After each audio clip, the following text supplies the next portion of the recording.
अब हम पढ़ेंगे मस्क्रीनिक रिसेप्टर्स के बारे में, क्योंकि हमें पता है कि मस्क्रीनिक रिसेप्टर्स 5 टाइप्स के होते हैं, M1, M2, M3, M4 और M5।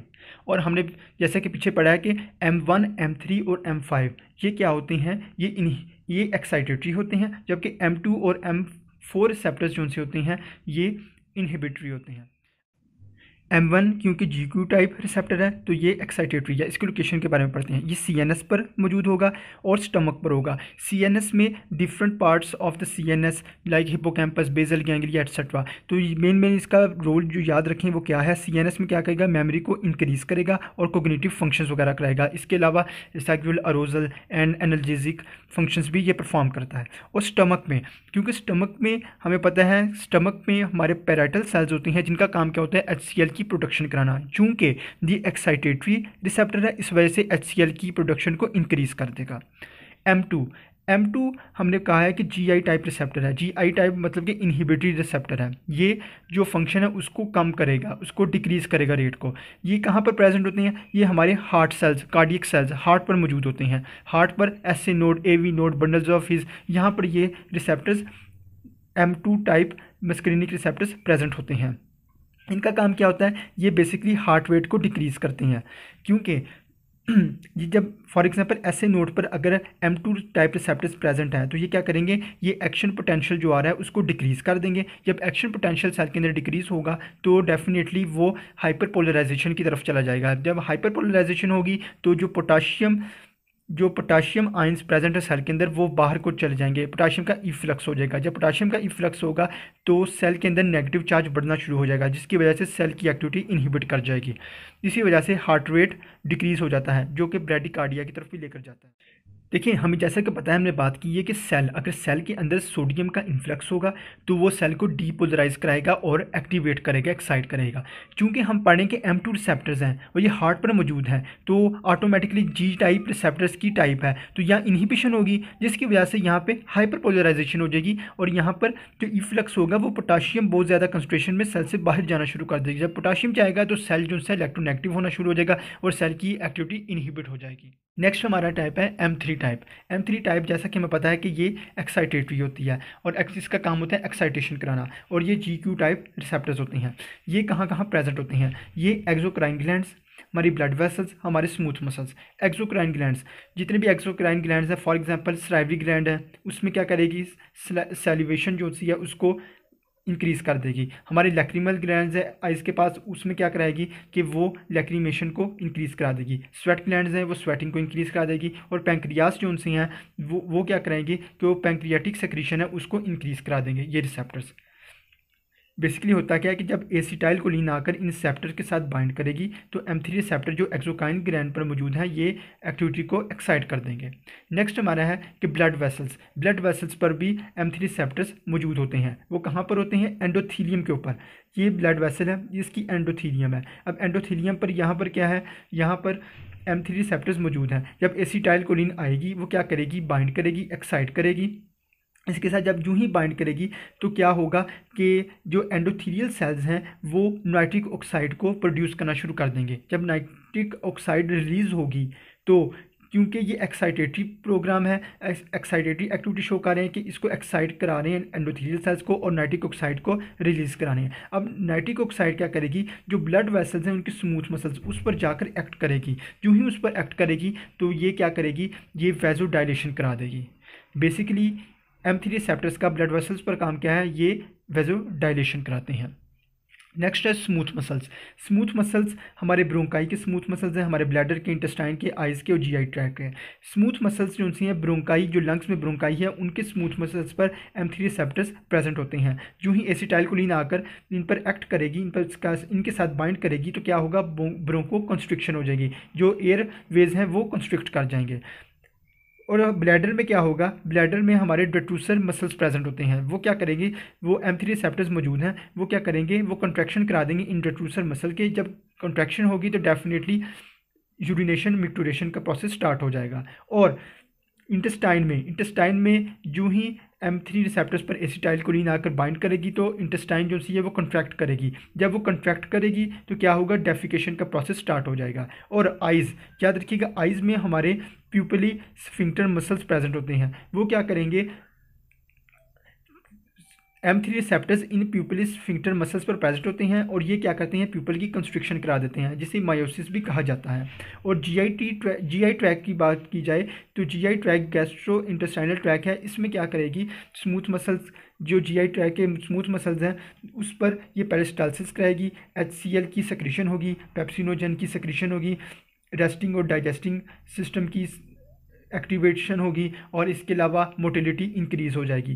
क्योंकि हमें पता है, हम प्रीवियस वीडियोस में पढ़ चुके हैं कि ये रेस्ट एंड डाइजेस्ट प्रोग्राम होता है जो कि पैरासिम्पैथेटिक सिस्टम होता है, ठीक है। और हम पढ़ रहे हैं कि मस्कुलिनिक रिसेप्टर्स पार्ट किसका है, ये कोलिनर्जिक सिस्टम क्या है। कोलिनर्जिक सिस्टम क्या है, पैरासिम्पैथेटिक है। पैरासिम्पैथेटिक क्या होता है, रेस्ट एंड डाइजेस्ट। इस वजह से GI ट्रैक जोन से इस पर जो रिसेप्टर्स डिफरेंट जगह पर M3 रिसेप्टर्स मौजूद होते हैं, और जब ये स्टिमुलेट होते हैं ये पेरिस्टालसिस, HCl प्रोडक्शन, रेस्टिंग और डाइजेशन वगैरह करवाते हैं। अब बात करें M4 और M5 रिसेप्टर्स के बारे में। M4 और M5 रिसेप्टर्स ये दोनों CNS पर प्रेजेंट होते हैं। अब CNS पर प्रेजेंट होते हैं, हमने कहा था M2 और M4 ये इनहिबिटरी रिसेप्टर्स हैं, GI टाइप रिसेप्टर्स हैं। तो ये क्या करेंगे, CNS की जो एक्टिविटी है उसको डिक्रीज़ करा देंगे। और जबकि M5 रिसेप्टर्स एक्साइटेटरी होते हैं, तो ये क्या करेंगे, ये CNS में डिफरेंट पार्ट्स पर मौजूद हैं, और ये क्या कराएंगे, मेमोरी को इंक्रीज़ करेंगे, कोग्निटिव फंक्शंस को इंक्रीज़ करा देंगे। निकोटिनिक रिसेप्टर्स, जैसा कि हमें पता है कि निकोटिनिक रिसेप्टर्स एक्साइटेटरी रिसेप्टर्स होते हैं और इनमें ज़्यादा एफिनिटी होती है फॉर निकोटीन के लिए, मतलब कि ये स्टिमुलेट होते हैं बाय निकोटीन, ठीक है। और इसके अलावा हमें पता है कि ये 2 टाइप्स के होते हैं, NM और NN। NM, M here stands for muscles, nicotinic skeletal muscles, and NN nicotinic neuronal receptors. ये स्मॉल n इस न्यूरोनल के n को डिनोट कर रहा है, और ये स्मॉल m इस मसल्स के m को डिनोट कर रहा है। निकोटिनिक M रिसेप्टर्स की लोकेशन की बात की जाए तो ये न्यूरोमस्कुलर जंक्शंस पर प्रेजेंट होते हैं। न्यूरोमस्कुलर जंक्शंस का मतलब क्या है कि एक न्यूरॉन आ रहा है और आगे मसल है जो कि इफेक्टर ऑर्गन है, जो उसके दरमियान स्पेस है वो न्यूरोमस्कुलर जंक्शन बनाता है, और न्यूरोमस्कुलर जंक्शंस पर ये रिसेप्टर्स निकोटिनिक M रिसेप्टर्स मौजूद होते हैं। चूँकि ये स्केलेटल मसल्स हैं, स्केलेटल मसल्स की बात हो रही है कि nicotinic M receptors nicotinic skeletal muscles होते हैं, और हमें पता है कि skeletal muscle somatic nervous system के अंडर काम करते हैं। हमने अपनी प्रीवियस वीडियोस में, आप autonomic nervous system part 1, part 2 और पार्ट 3 की वीडियोस को अच्छी तरह से देखें, उसके बाद आगे मूव ऑन करें तो आपके सारे कंसेप्ट्स क्लियर हो जाएंगे। सोमैटिक नर्वस सिस्टम और ऑटोनोमिक नर्वस सिस्टम, क्योंकि ये पेरिफेरल नर्वस सिस्टम के दोनों पार्ट हैं, और इनमें डिफरेंस क्या है कि सोमैटिक नर्वस सिस्टम ऐसा सिस्टम है जो कि वॉलंटरी कंट्रोल के अंदर आता है, जबकि ऑटोनोमिक नर्वस सिस्टम ऐसा सिस्टम है जो कि इनवॉलंटरी कंट्रोल के अंदर आता है। और सोमैटिक नर्वस सिस्टम में हमने पढ़ा था कि सिंगल न्यूरॉन होता है जिसे अल्फा मोटर न्यूरॉन कहते हैं, वो मैसेज लेकर आता है इफेक्टर ऑर्गन के पास, जबकि ऑटोनोमिक नर्वस सिस्टम ने हमें पढ़ा था कि 2 न्यूरॉन्स होते हैं, एक प्री गैंग्लियोनिक न्यूरॉन होता है, एक पोस्ट गैंग्लियोनिक न्यूरॉन होता है। अब देखें कि न्यूरोमस्कुलर जंक्शंस पर जो स्केलेटल मसल्स हैं वो सोमैटिक नर्वस सिस्टम के अंदर काम करते हैं। यहाँ पर होगा क्या, देखें, जैसा कि मैंने बताया है, हमने डिस्कस पहले भी किया था कि एक सिंगल न्यूरॉन मैसेज लेकर आता है जो कि स्पाइनल कॉर्ड में से ओरिजिनेट कर रहा होता है, अल्फा मोटर न्यूरॉन। ये अल्फा मोटर न्यूरॉन आएगा, यहाँ पर आके क्या करेगा, एसिटाइलकोलिन को रिलीज़ कराएगा। ये हमारा स्केलेटल मसल्स है, ये हमारा स्केलेटल मसल है। स्केलेटल मसल पर मौजूद रिसेप्टर्स हैं जिन्हें निकोटिनिक रिसेप्टर कहते हैं, निकोटिनिक M रिसेप्टर्स। और याद रखिएगा कि जो निकोटिनिक रिसेप्टर्स होते हैं वो 5 सब यूनिट्स पर कंसिस्ट करते हैं, अल्फ़ा, बीटा, गैमा और डेल्टा, और 2 उसमें अल्फ़ा की तादाद 2 होती है, वो हम डिस्कस यहाँ नहीं कर रहे। हमारा मेन कंसर्न ये है कि यहाँ पर निकोटिनिक M रिसेप्टर मौजूद है, और ये बाइंडिंग साइड है, एसिटाइलकोलिन की बाइंडिंग साइड्स हैं। जब एसिटाइलकोलिन की बाइंडिंग साइड है, जो एसिटाइलकोलिन यहाँ पर रिलीज़ हो रहा है वो आकर इनके साथ बाइंड करेगा, और जो ही ये बाइंड करेगा तो ये जो गेट है मौजूद है, ठीक है, रिसेप्टर का ये गेट है, ये ओपन हो जाएगा। जो ही ये गेट ओपन होगा तो सोडियम आयन अंदर रश करेगा सेल के अंदर, स्केलेटल मसल के सेल के अंदर रश करेगा। जो ही सोडियम आयन अंदर आएगा तो सोडियम आयन की कंसंट्रेशन बढ़ना शुरू हो जाएगी, पॉजिटिव चार्ज बढ़ना शुरू हो जाएगा सेल के अंदर। जो मसल सेल के अंदर बढ़ना शुरू हो जाएगा तो ऑटोमेटिकली ये डीपोलराइज कर देगा सेल को। जब मसल सेल डीपोलराइज होगा तो ये मसल की कॉन्ट्रैक्शन करा देगा। मतलब कि अल्फा मोटर न्यूरॉन मैसेज लेकर आ रहा है, एसिटाइलकोलिन को रिलीज करेगा, एसिटाइलकोलिन अपनी बाइंडिंग साइट पे जाके बाइंड करेगा और सोडियम का इन्फ्लक्स होगा। जब सोडियम का इन्फ्लक्स सेल के अंदर होगा तो सोडियम एंट्री होगी, तो जिसकी वजह से सेल डीपोलराइज हो जाएगा। डीपोलराइज होगा तो ऑटोमेटिकली सेल की मसल की कंट्रैक्शन हो जाएगी। नेक्स्ट हमारे पास है nicotinic N receptor. Nicotinic N neuronal है। अब ने बात की कि nicotinic N receptors autonomic ganglia CNS पर मौजूद होते हैं। ऑटोनोमिक गैंग्लिया से मुराद क्या है कि ऑटोनोमिक, जैसे कि पहले बताया कि ऑटोनोमिक गैंग्लिया के मतलब कि ये ऑटोनोमिक नर्वस सिस्टम के अंदर काम करता है। और ऑटोनोमिक नर्वस सिस्टम सिंपैथेटिक और पैरासिम्पैथेटिक टू नर्वस सिस्टम पर कंसिस्ट करता है। और याद रखिएगा जो सिंपैथेटिक नर्वस सिस्टम है और पैरासिम्पैथेटिक नर्वस सिस्टम है, इनकी पोस्ट गैंग्लियोनिक न्यूरॉन पर ये N nicotinic neuronal receptors present होते हैं। ठीक है, देखें फॉर एग्जांपल हम यहाँ देखते हैं इसको कि ये हमारा प्री गैंग्लियोनिक न्यूरॉन है, ये पोस्ट गैंग्लियोनिक न्यूरॉन है। प्री गैंग्लियोनिक न्यूरॉन ने क्या किया है, ये अपना मैसेज लेकर आया है, इसने आके यहाँ पे एसिटाइलकोलिन को रिलीज़ कर दिया। अब ये गैंग्लियन है, क्योंकि हमें पता है ना ये गैंग्लियन होता है, ठीक है। और जो प्री गैंग्लियोनिक न्यूरॉन है वो अपने मैसेज को न्यूरोट्रांसमीटर को गैंग्लियन के अंदर रिलीज़ करता है और ये आगे ट्रांसफर होता है पोस्ट गैंग्लियोनिक न्यूरॉन पर।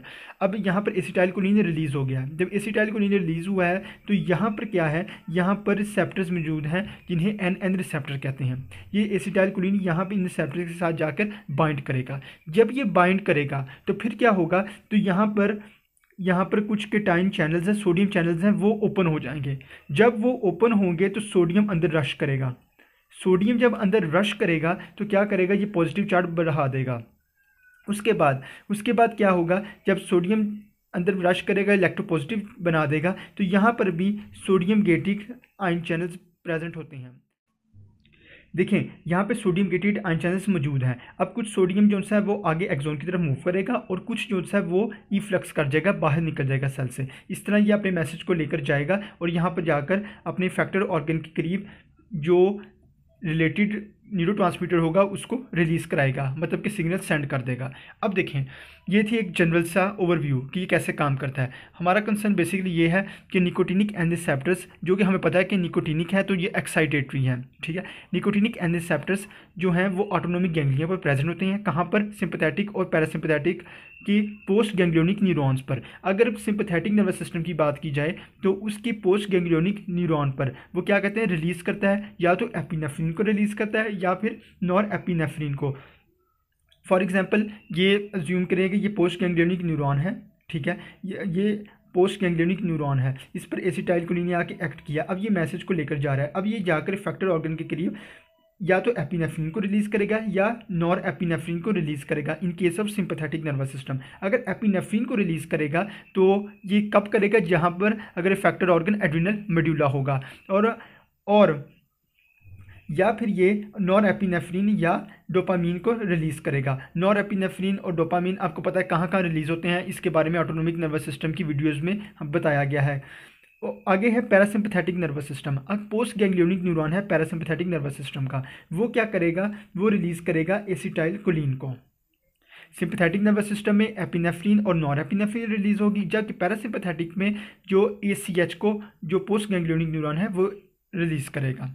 नेक्स्ट हमारे पास है लोकेशन है CNS, central nervous system. Central nervous system के throughout the part of brain ये निकोटिनिक एन रिसेप्टर्स मौजूद होते हैं, ठीक है। इनका बेसिकली वहाँ काम क्या होता है, ये हिप्पोकैम्पस में मौजूद होते हैं, बेसल गैंग्लिया में होते हैं। बेसिकली आप याद रखें उनका फंक्शन क्या होता है, वहाँ पर वो मेमोरी को इंक्रीज़ करते हैं, साइक्लिकल अरोजल कराते हैं और एनाल्जेसिया मतलब कि पेन को रिलीव करने में हेल्प आउट करते हैं।